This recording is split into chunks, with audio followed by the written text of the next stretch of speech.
Hello. It's very interesting when we talk about science, right?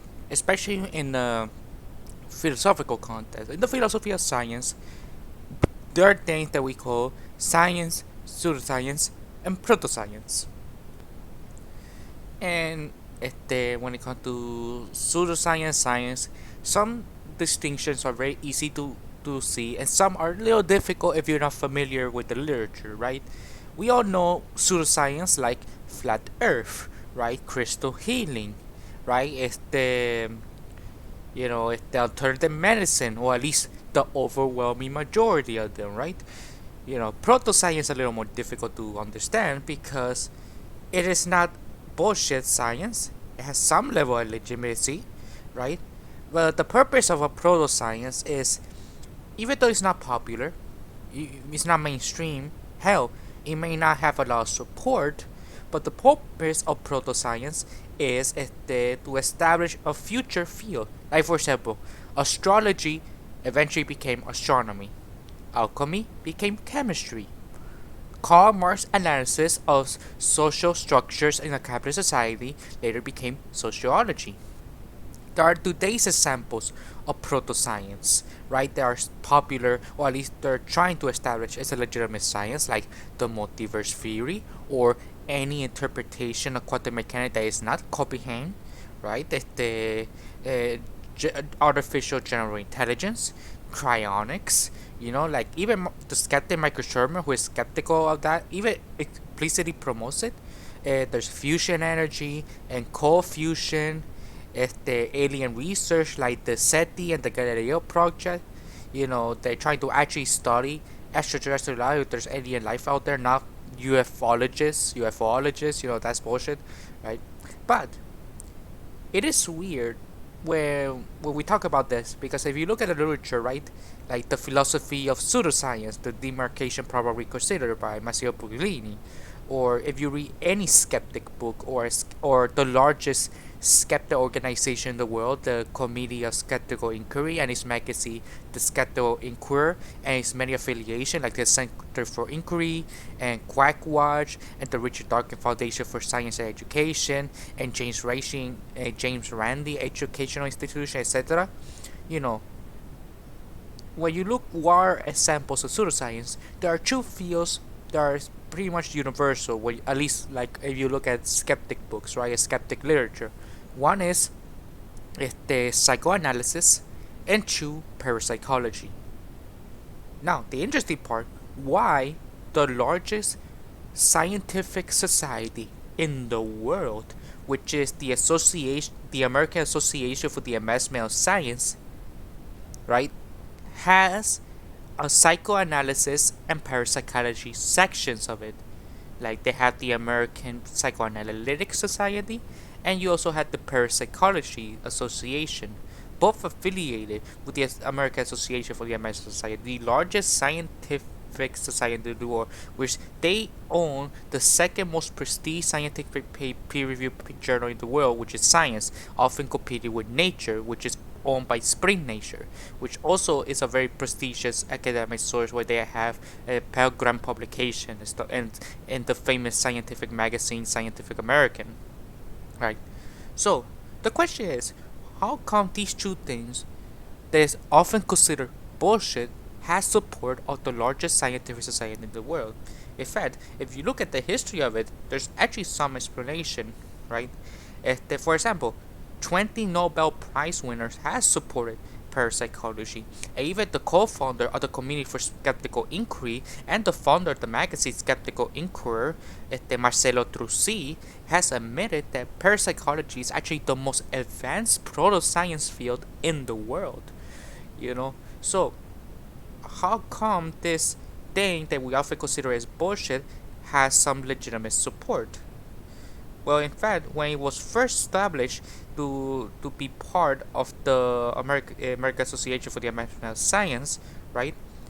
If you look at the history of it, because for example, to be part of the American Association for the Advancement of Science, you have to establish whatever discipline or department you are in is legitimate. It has some evidence, and there is a democratic decision making in the association to see whether or not we accept you as part of the association, to see if you are legitimate or not. And that's why you have so many affiliation, because they pass their standards, which are very high, by the way. But before we talk about parapsychology, we have to talk about psychoanalysis, which is often considered it's only pseudoscience. If you look at the literature, right, the psychoanalysis, there's a pseudoscience version and there's the scientific version. The scientific version is evidence-based, right? In many cases, they move away from Sigmund Freud and Freudian style psychoanalysis. That's why today's psychoanalysis do not subscribe Freudorian and sometimes Jungian understanding of psychoanalysis. Terms like the unconscious, the ego, the superego, and stuff like that, the Sigmund Freud and Carl Jung established, are not considered legitimate anymore. That's why modern day psychoanalysis do not use that anymore. If you see any philosophical or sometimes scientific literature, they use these terms like the ego or the ego conscious or the superego or the unconscious, right? And stuff like that. They're either using pseudoscience, or if not, they're using very outdated understanding of psychoanalysis, which modern day psychoanalysis do not use anymore. That's why I highly recommend go to link in the description. Every link I can find, academic, peer review, everything, right? I can find to see why parapsychology and psychoanalysis should be considered some legitimacy, or at least take a little more seriously, not dismiss it as such. And also why the skeptics, right, we should take into consideration instead of treating it as pseudoscience. Although I think we should treat it people who claim to know stuff what they're not, well, then don't know what they actually talk about. But like in an academic setting, right, it should be treated more accurately as a proto-science instead of a pseudoscience. Just like how alchemy before it became chemistry, alchemy during their final year was considered a legitimate study to take it seriously, until chemistry took over. That's where like alchemy lost its prestigious pretty much. Like I said, like we have to understand the psychoanalysis has some foundation, like for example Wilhelm Reich or Erich Fromm or Franz Fanon, or all these ideas, and like terror management theory, although it's been debunked because many people trying to replicate terror management theory and they fail. And even the skeptic Michael Sherman has noted that it doesn't make sense, it doesn't predict what they actually predicted. They have a very narrow understanding of their what's considered fear of death, and most of the study doesn't even show that at all, sometimes the opposite. So there's that. But like I said, this is one example where psychoanalysis, that's why it's still considered part of the American Association for the Advancement of Science, the American Psychoanalytic Association, because they're still going to the evidence-based approach instead of the Sigmund Freudian psychoanalysis, which is not considered legitimate even by psychoanalysis. There are some elements of Carl Jung that are still being established, like the introvert extrovert, that's been proven. Well, there are some things that his metaphysics and ontology, although speculative, even controversial, are still taken seriously in philosophical discourse, and some even argue there is some scientific validity to his ideas, like synchronicity, the collective unconscious. Although, like I said, the conscious unconscious part, that's where like should not be taken seriously anymore. But regardless, and also the Jean-Pauli conjecture, a dual monist, two aspect monist approach to quantum consciousness, etc. But besides the point, the psychoanalysis, the Parapsychology Association, when it became affiliated with the American Association for the American Science, showed in a 1981 survey by James McLennan that members of the American Association for the American Science showed that 69% consider parapsychology to be a legitimate science, and 42% of these members believe the existence of psychic phenomenon, which is a very interesting thing. Although after it became associated with the largest scientific society in the world, it lost its appeal over time. So Instead, I use many skeptical organizations trying to debunk certain pseudoscience idea were backfire. James Randi, despite huge respect for the man, has been criticized by scientists themselves for his inappropriate and sabotaging other people's work. That he's lucky that he's not like a member of any scientific organization, because the antics he did, trying to expose paranormal, he will be kicked out by any institution for ethical reasons. Right. So I think to best understand why it should be taken seriously these phenomena, I think we go straight to the source, the Parapsychological Association, which is affiliated with the American Association for the Advancement of Science. And according to the words, in the section on skepticism, the role of skepticism in parapsychology. Parapsychology is supported by twin pillars: open-minded scientific study and rigorous doubt. Both are necessary. Our membership include individuals who lean more toward one or the other, but together we hold up the edifice. Contribution in these directions from outside of our membership are also vital for our healthy growth. Organized skepticism thus values a survey where it focuses on educating the public to detect and reject scrupulous practitioners who prey on gullible people. Equally valuable is the unflinching and clear-eyed assessment of the experiments in difficult frontiers areas such as parapsychology. But we must also be skeptical of some who call themselves skeptic. Unfortunately, some organizations and individual skeptics fail to do their homework or neglect or misapply the scientific methods they wanted to protect. The result is arguments that fail when tested against facts that are readily available. We need a clear-minded look at frontier research by observing to give it the serious attention. A second opinion from someone who involves a variable, a disappointment, or objective critique can make the difference between a successful experiment for which we lean and a failed attempt which will waste an opportunity. The Parapsychological Association invites critical comments and seek collaboration with interest skeptics. We know for experience how much this can add to our efforts. For example, Moline Slish and Richard Wiseman conducted experiments which they both ran the same remote stereo experiment with the same protocol and subject tools. The outcome indicate a correspondence of results with experimental expectation in the first experiment and again in a replication. While the third experiment had ambiguous result, the effort advanced our knowledge about the experimental effect, showed the value of collaboration involving science research and skeptics. Within the ranks of professional parapsychology, there is a broad range of attitudes and plenty of educated skepticism, and this diversity results in a useful critiques. More of this from still wider range of expertise is desirable.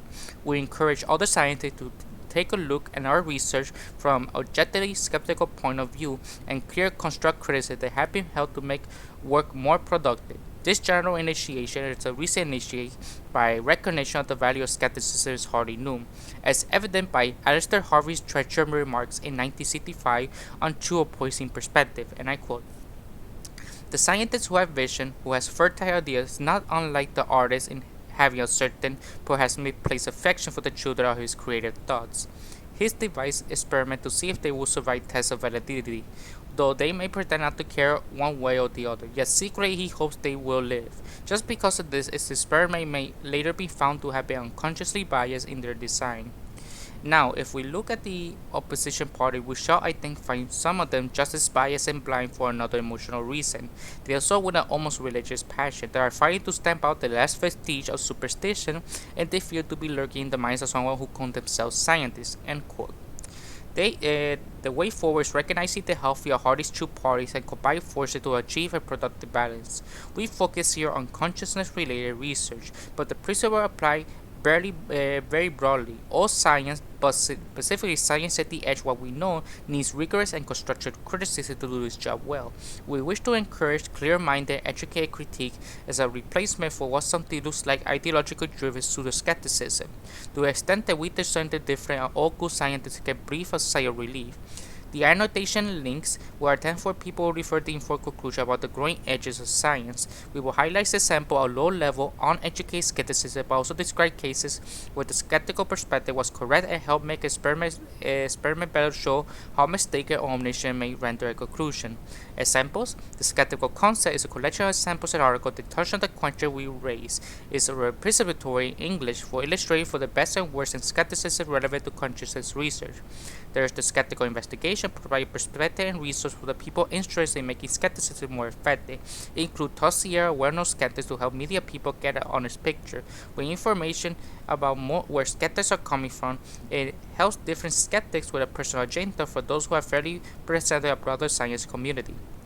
Alex Stark, KC host and podcast called Skeptical Science at the Tipping Point, which promotes intelligent debate featuring cutting-edge scientists and capable skeptics. The Skeptical website maintains a discussion forum and growing collection of excellent interviews. For parapsychologists working in France, an excellent research is the pseudo-skepticism. This site examines recent articles and pronouncements by numerous skeptics and provide objective, fact-based assessments. The expect to help identify false and mislead claims and provide counterpoints. Now we have to understand their questions and why they're affiliated and why they think we should take it more seriously, which is their frequently asked questions. Was compiled back in 1995 but updated on 2015 by an ad hoc group of scientists and scholars interested in parapsychology. The study of what is properly called psychic phenomena, since then this document has been translated into German, Portuguese, Spanish, Finnish, and reprinted in several magazines around the world. Other disciplines include psychic, physics, psychology, philosophy, statistics, mathematics, computer science, chemistry, anthropology, and history. The major contributors to other affiliates are listed at the end of the document.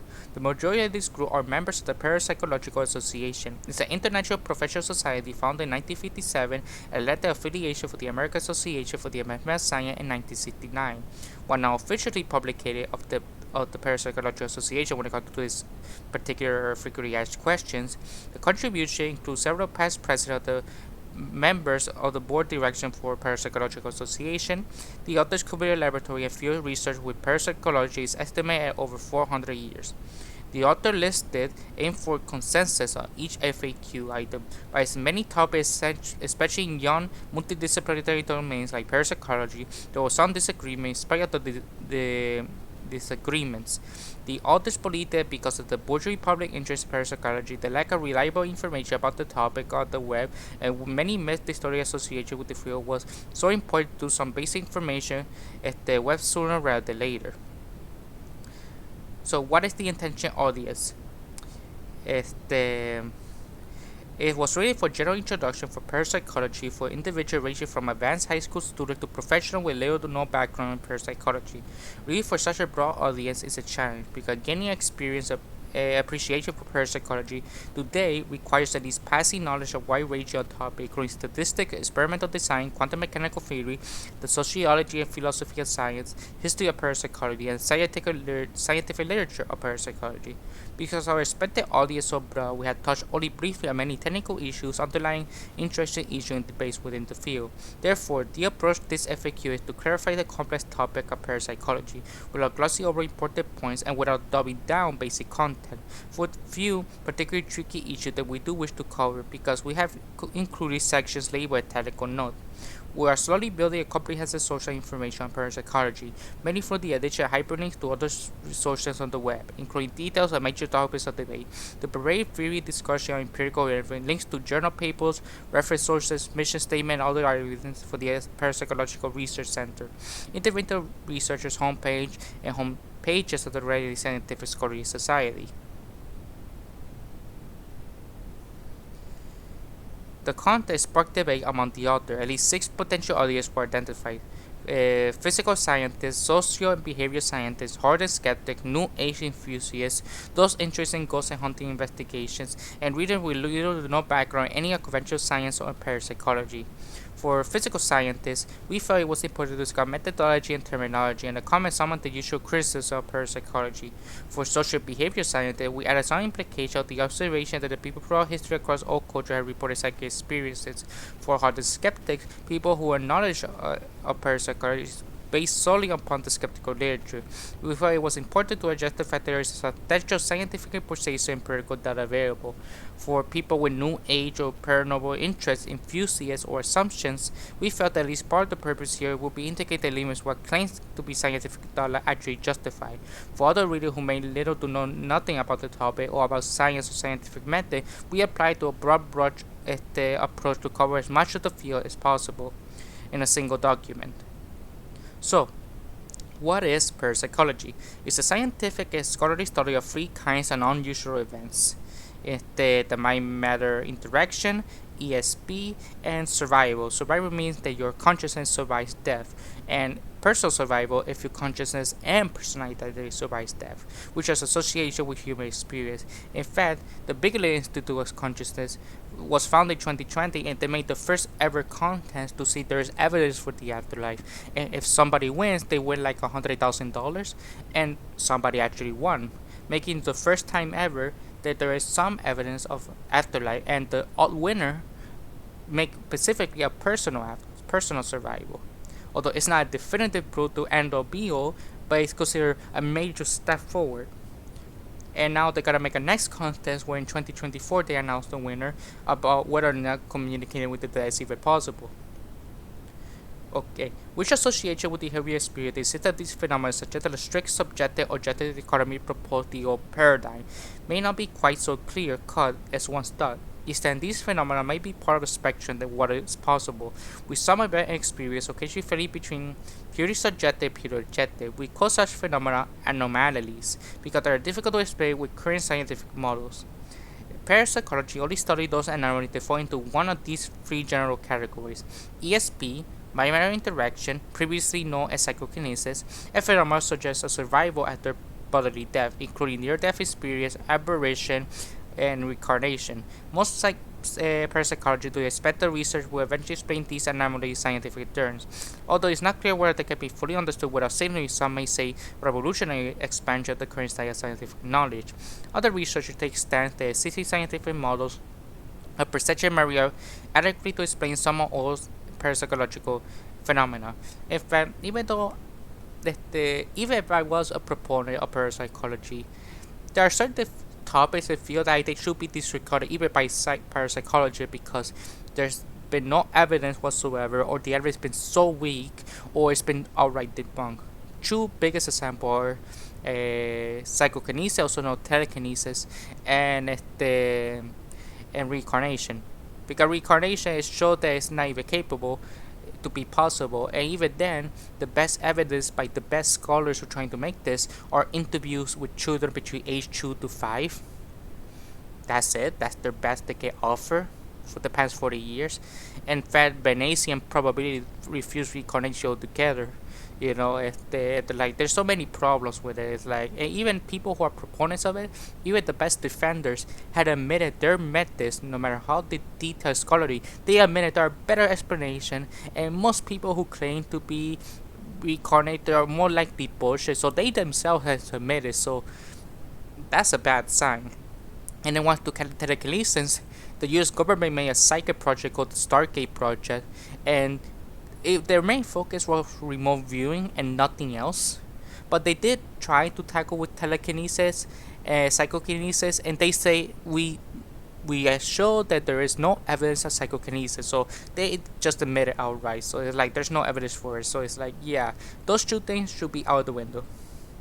Okay, what is not parapsychology? Despite what the media often imply, parapsychology is not the study of anything paranormal or bizarre, nor is parapsychology concerned with astrology, UFO, research for Bigfoot, Loch Ness Monster, paganism, Satanism, vampire, alchemy, or witchcraft. Many scientists have viewed parapsychology with great suspicion because of the term we associate with view variety of mysterious phenomenon, fringe topics, or pseudoscience. Parapsychology also have link again inappropriate with a broad range of psychic entertainers, magicians, and some called paranormal investigations or paranormalists. In addition, some self-proclaimed psychic practitioners call themselves parapsychology, but that's not what we do. So, what do parapsychology studies? Many feel there are strange and mostly interesting aspects of parapsychological phenomena. They do not appear to be limited but to be no boundaries of space or time. In addition, they blur the sharp distinction usually made between matter and mind. In popular usage, the basic parapsychological phenomena are characterized as follows. ESP, extrasensory perception, a general term for obtaining information about events beyond the reach of normal senses, like sight, taste, touch, stuff like that. This term simulates telepathy, clairvoyance, precognition, and presentiment. Clairvoyance, sometimes called remote viewing, obtaining information about events at remote locations beyond the reach of normal senses. Precognition, also so a pre-monitoring, obtaining information about future events, where the information could not be interfered through normal means. Many people report dreams that appear to be precognitive. Presentiment. This is where physiological pyramids may change prior to application of a stimulus, suggesting of the fact that on an unconscious level, the person knew that it was coming before it occurred and before it was even randomly chosen. Telepathy, direct to mind communication. Mind-matter interaction, previously known as psychokinesis or PK, direct mental interaction with physical objects, animated or inanimated. And peace, psi in animals. NDE, near-death experience, a experience reported by those who are revived or nearly dying, often referred to the core experience that includes feeling of space, out-of-body experience, seeing light, and other phenomena.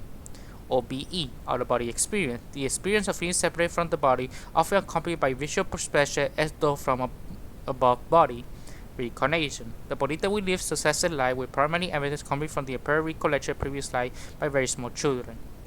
Haunting, recurring phenomena reported to occur in particular locations that include apparitions, sound, movement of objects, and other effects. Place memory, the apparent ability of building a location to hold record impression on people and events that transpire in the past. Poltergeist, large-scale PK phenomena, often attributed to spirits but which are now thought to be due to a living person or a group of people. Although reported in all age groups, the age is mostly frequently in adolescence. Psi, a neutral term for parapsychological phenomena, inclusive of both ESP and mind-matter interaction. Psi, psychic, and physical are synonymous. These terms are represented a common usage by parapsychology, usually define sign phenomena in the more neutral or operational terms. This is because label often carries strong but unstated connotation that can lead to misinterpretation. For example, telepathy is commonly thought as a mind reading. However, in practical and certainly in laboratory research, experience of telepathy rarely involves perception of actual thought, and the experience often does not logically require communication between two minds, but can also be explained as clairvoyance or precognition. Keep in mind that names and concepts used to describe sight actually say more about the situation where the phenomena are observed than about any fundamental properties of phenomena themselves. These two events are classified the same does not mean they are actually the same. In addition, in scientific practice, many of the basic terms used above are accompanied by qualifiers such as apparent, putative, and ostensible. This is because many claims supposed involving psi may not be due to psi, but the normal psychological misrepresentation physical research.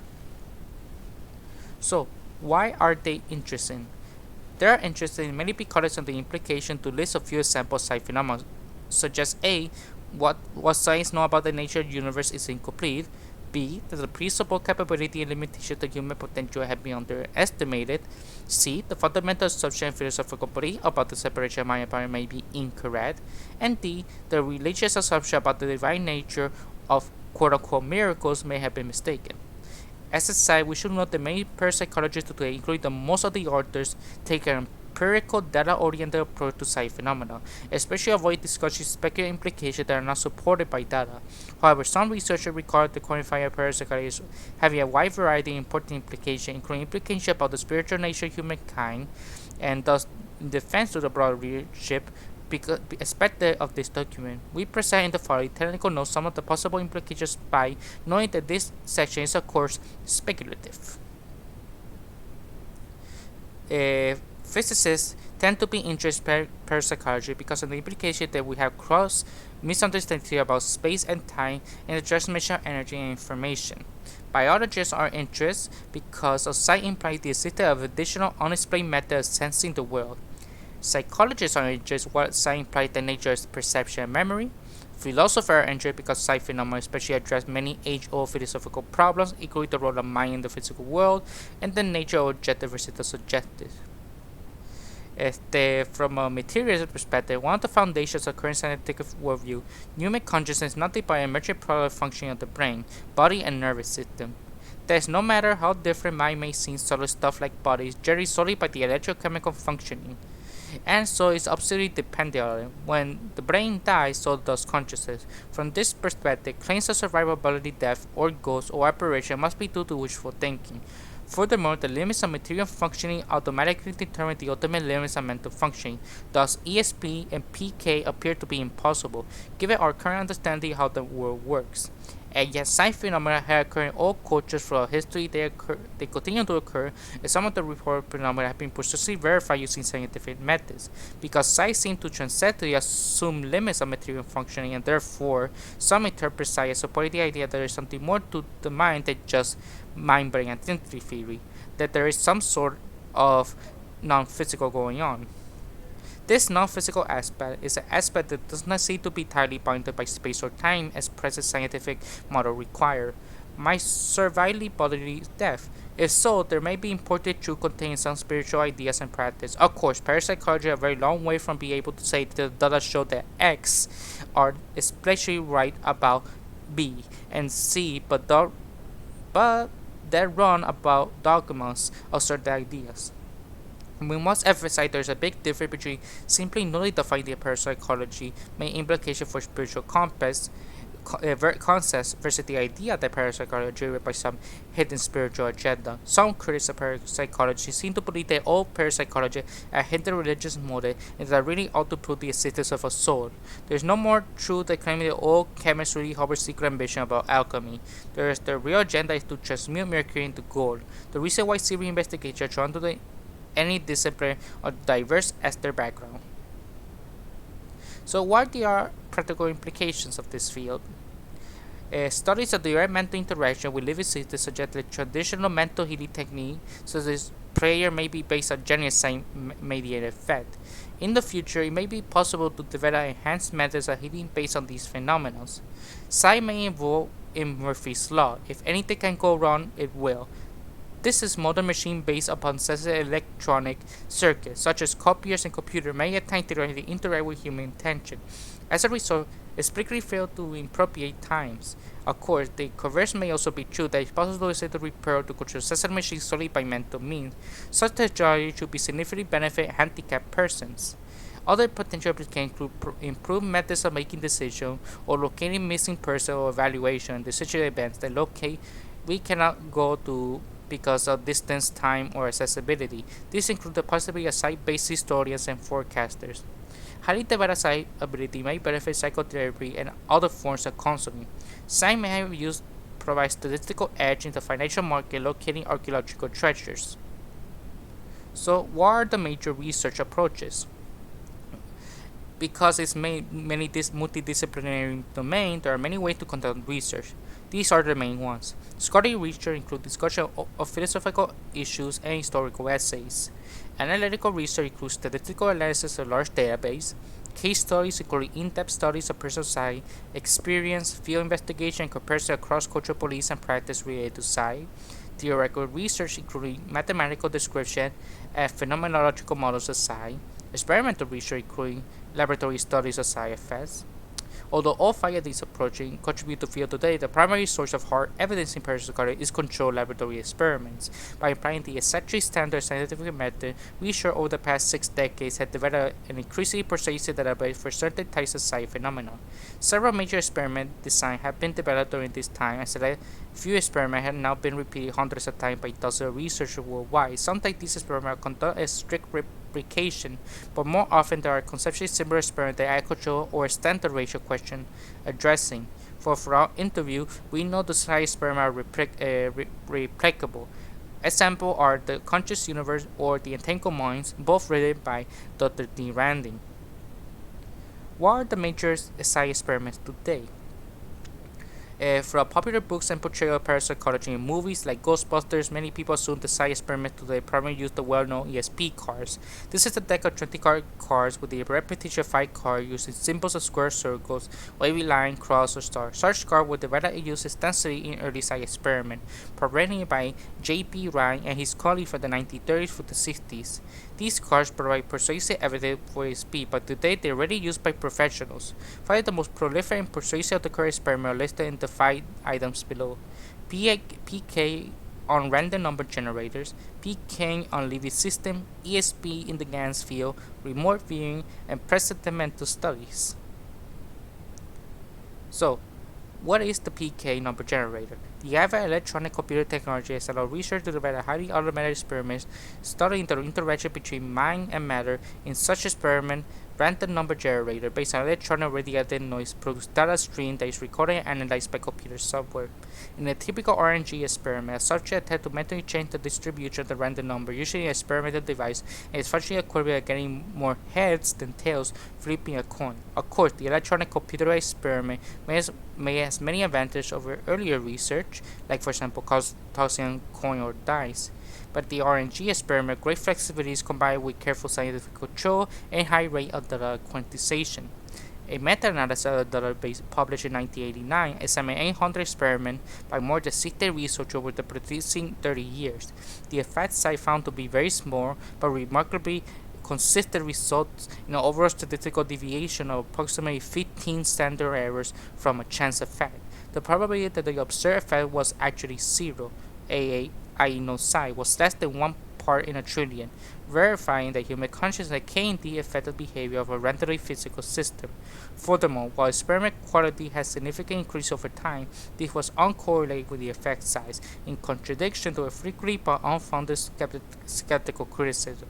Some parapsychologists believe that this result can be accounted for by ESP if the experimental participant initially know the right moment to start their study to get significant results. This is known as the decision augmentation theory.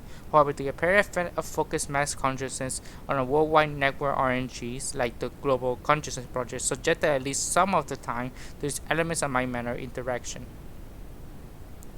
So, PK on living system is called biological system mind-matter interaction, or bio-PKing, as more recently some research referred to direct mental interaction with living systems. The ability to model interaction function of the body, including nervous system activity using EEG and biobank technologies, has provided opportunity to test whether biological system may have affected by intention in a manner similar to mind-matter interaction.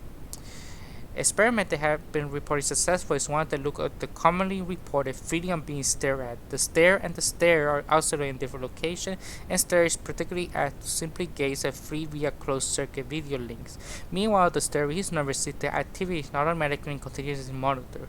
The combination data on this and similar experiment provides strong evidence that one person that directs towards a remote, isolated person can significantly activate or calm the person's nervous system according to the significant instruction given to the starter.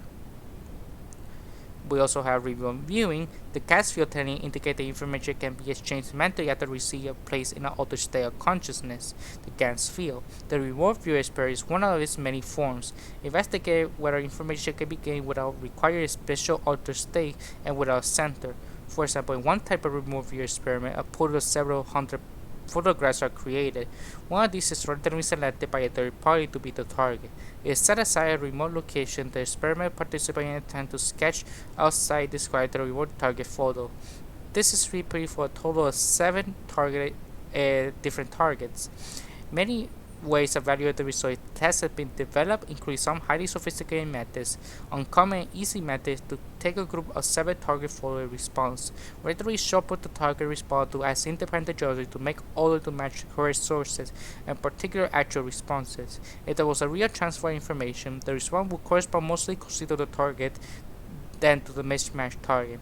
Several thousand such trials have been conducted by thousands of investigations over the past 25 years, involving hundreds of participants. The community database strongly indicating information about remote photos actual scenes and events can be perceived. Some of the experiments have also been used to successfully study precognition by having participants describe a photo that will randomly selected in future. There's also the Parapsychology study. These studies measure physiological parameters such as skin resistance, heart rate, pupil size, EEG, fMRI results, and other variables to look at unconscious precognition. Typically, they involve the randomized application of stimuli, which may involve sound or images while an individual is looked up to monitor equipment, although neither the experiment nor participant know the stimuli is coming up next, whether neutral, erotic, violent, or something else.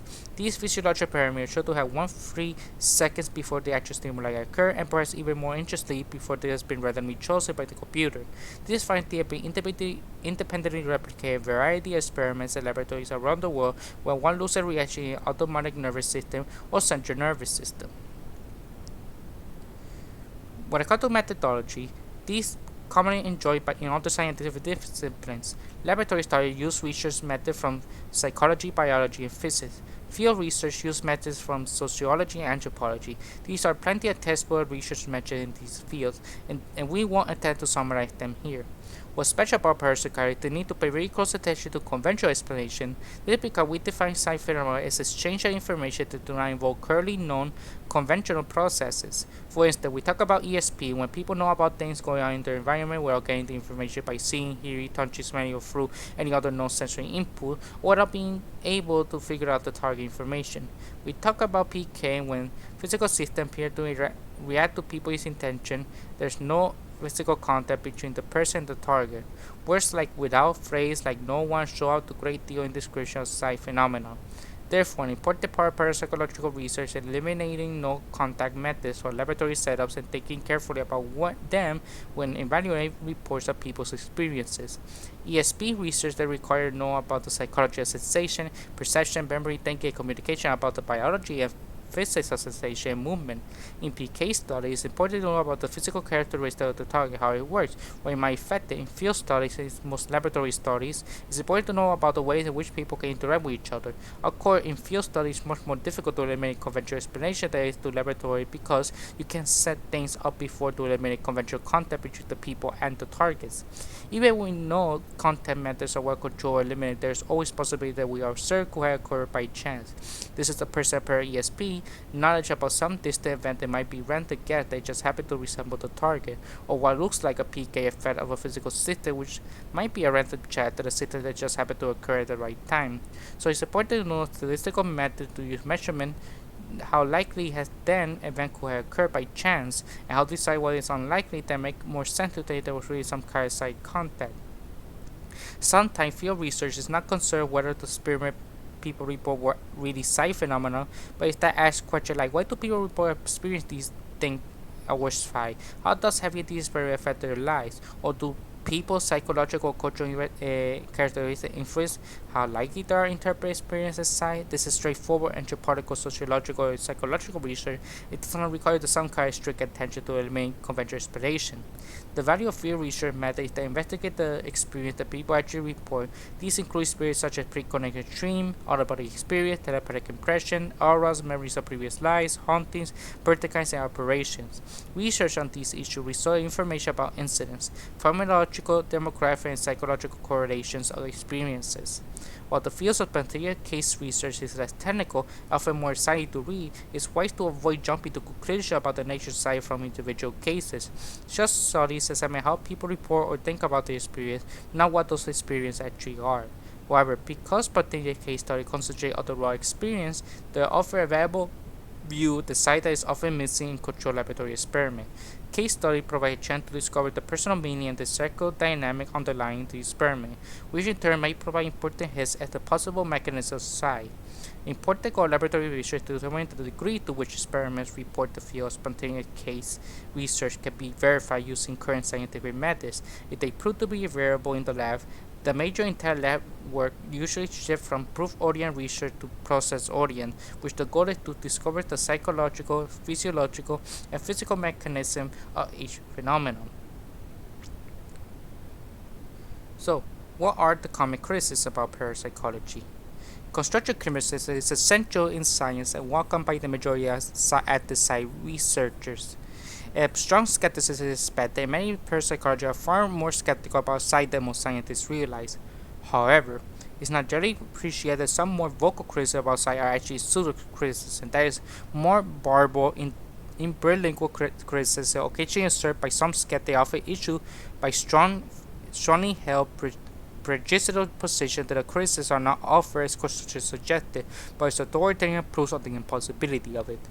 It is commonly supported by non-scientists skeptical debates over the merits of psi ratio follow the standard scholarly discussion. Unfortunately, this is not always the case. Disparaging rhetoric and unharmonic arise too often in debates about psi. The social science of parapsychology and the way the science treats anomalies in general is a fascinating topic, and strictly illuminates the very humane side how science really works. More complete description of the topic is beyond the scope. One example is that pairs successful experimental results are acutely due to sloppy procedure, poorly trained research, methodological flaws, selective reporting, and statistical problems. There is therefore no strong evidence for psi phenomenon.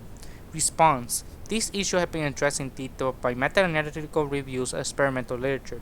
The results and vigorous demonstrations that successful experiment cannot be explained away by this criticism. In fact, research by Harvard University specialists in scientific methods showed that the best experimental science research today is not only conducted according to proper scientific standards, but usually adhere to a more rigorous protocol that are found in contemporary research in both social and physical science. In addition, over the years there have been a number of very effective rebuttals of criticism on individual studies within the past decades. Experimental procedures have been developed that address virtually all methodological criticism, even the possibility of fraud and correlation, by including the skeptics in the experimental procedure. Criticism number 2. Science phenomena violate basic limiting principles of science and therefore impossible. Response: 20 years ago, this criticism was fairly common to foil the claims of science phenomena. Today, with the advance of many scientific disciplines, the scientific worldview is rapidly changing and the basic limiting principles are constantly being redefined. In addition, the substantial empirical data in parapsychology now present anomaly that they simply won't go away. Thus, this criticism is no longer persuasive and is slowly disappearing. Given the rate of change in science today, a science side to the real, impossible now seems imprudent at best, foolish at worst. Criticism number 3. Parapsychology do not have repeatable experiments. Response: when people talk about repeatable science experiment, they usually have a minor experiment like those conducted in elementary physics classes to demonstrate the acceleration of gravity or simply chemical reactions. In such experiments, there are relatively few well-known and well-controllable variables. The experiment can be performed by practically anyone, anytime, and they will work. By insisting this level of repeatability is inappropriate for parapsychology, or for that matter for most social and behavioral science experiments. Science research usually involves many variables, some which are poorly understood and difficult or impossible to directly control. Under these circumstances, scientists use statistical argument to demonstrate repeatability instead of the common but restrictive view that if it's real, it should be able to do it whatever I want. Under the assumption there is no such thing as science, we will expect that about 5% of well-documented science experiments who have been declared successful, statistically significant by pure chance, but suppose that it is a series of 100 actual science experiments, we constantly assert that 20 were successful. This is extremely unlikely to occur by chance, such that the science was presented some of those studies. However, it also means that there is a particular experiment there is an 80% probability of failure. Thus, if a critic set out to repeat science experiment to see if the phenomenon was real and the experiment failed, it would probably be incorrect to claim that the base of that single experiment, the science is not real because it's not repeatable. A widely accepted method of assessment of repeatability in experiment is called meta-analysis and systematic review.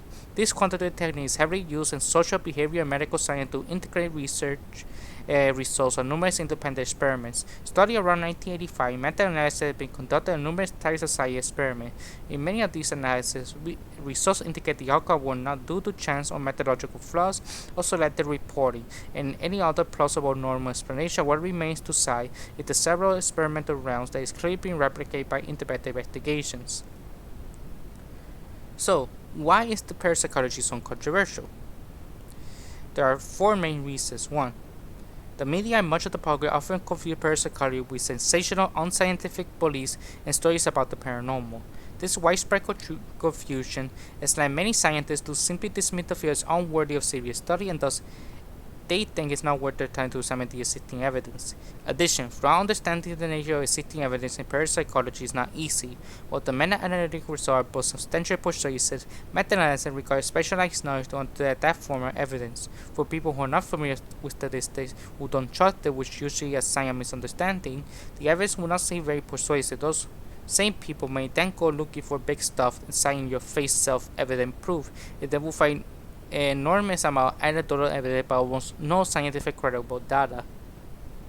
Our response is simple. The scientific evidence for some form of science is extremely persuasive by the standard used to establish proof in other areas of science, but can be said with high confidence that science does exist, and we begin to learn little about it and why it developed this gift. 2.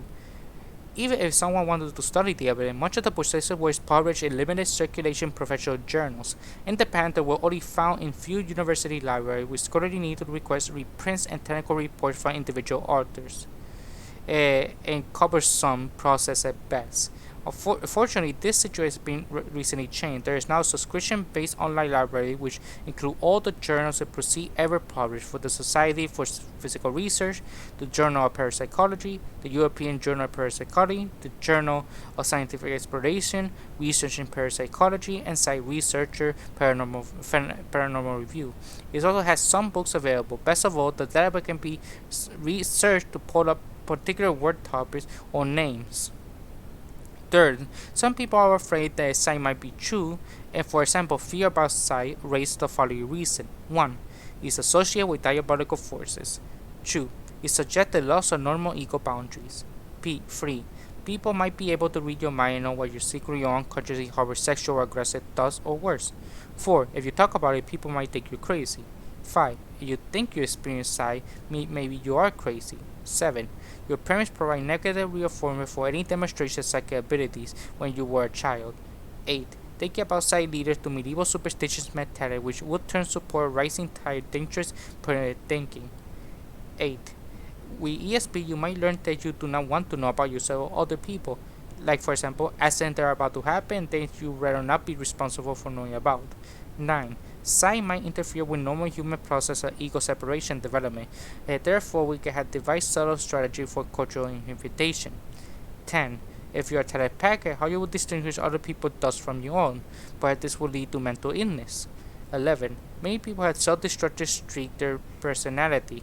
What damage will result if psi were used to serve as the factor? Psychiatrist Jules Eisborn wrote about in his book Parapsychology and the Unconscious. 12. If psi exists, how many of the other cherished beliefs will I have to give up? 13. If psi exists, does that mean the psychic will match with me while using bathroom facilities? 14. If psi exists, then perhaps I cannot wall myself out so easily from the pain and suffering of the world. And 15. With my manner of interaction, you might take more responsibility what happens whether you, others, or world around you. Fourth, it's not by Dean Randy in Talk for Google. There is a real taboo in academia about studying the paranormal. Many researchers are afraid to publish in the field for fear of ostracism by the colleagues. Some may even demote their department or lose their chance for tenure. They probably speak up their interests even if they only reflect the feeling of public majority. But they put it bluntly, their reputed careers are at stake. So, what is the state of the evidence for psi? The precise when we say X exists is representative commercial statistical database for experiment study X provides strong scientific credible evidence for repeatability and anomalous X-like events. With this in mind, ESP exists.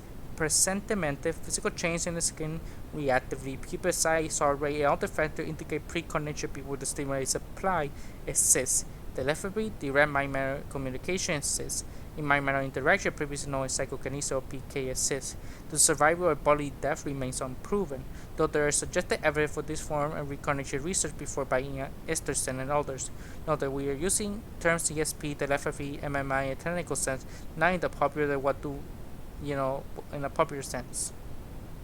ESP is statistical robust, meaning that we can reliably demonstrate through repeatable trials. So it may vary, but it tends to be very weak when simple geometric symbols are used as targets. Photographic or video target often produce effect many times larger. There is some evidence that ESP on natural location as opposed to photos of them in a natural content may be stronger still. Also, a lot has been learned about the kind of conditions, such as the partial sensory deprivation used in Gansfield, can enhance psi. Some mind-matter interaction effects have been shown to exist. When individuals focus their attention on mechanical or electronic devices that fluctuate randomly, the functions change the way they convert their mental intentions under controlled conditions. When individuals direct their actions elsewhere, the fluctuations are in accordance with chance. It should be noted that increased number of parapsychology are moving beyond proof-oriented research. The science has already been sufficiently proven for everyone willing to read and consider the experimental results to process-oriented quality research. These studies also provide the variety of factors such as kind of target you to understand these phenomena. So what is the state of the theory for psi? Opinions about mechanisms is wide-ranging because the field is multidisciplinary. There are physical research, psychological theories, psychophysical theories, sociological theories, and combination of these. One of them on the spectrum is the physicalists tend to believe the sight sense capacity is like any other human sensory system, and such should be most likely explained by known principles by biophysics, chemistry, and cognitive science. For these theories, science is expected to be a combination with the existing scientific structure, which perhaps some modification or extension. On the other end is the mentalist, assert that reality would not exist if it were not from human consciousness. For those theories, the nature of the universe is much more effervescence. Thus, a common insight into existing scientific model would require significant modification of science, and we know it. Strong theoretical dialectics are common in parapsychology, in part because spirit, religion, meaning of life, and other philosophical conundrums culminate with quantum mechanics, probability theory, and neurons. Sub-theories attempt to link sci-fi about with similar sounding concepts from quantum mechanics, including non-locality, instantaneous correlation at a distance, and other anomalies. Such suggestions always spark furious debate. At some point, it seems the critics are invidiously accused of not properly understanding quantum mechanics. This is why we do not discuss quantum mechanics theories aside here. So, however, my matter interested unification project and the Cambridge University. And I think we should consider this field a little more seriously. Links in the description, every material I can find ever. So, bye.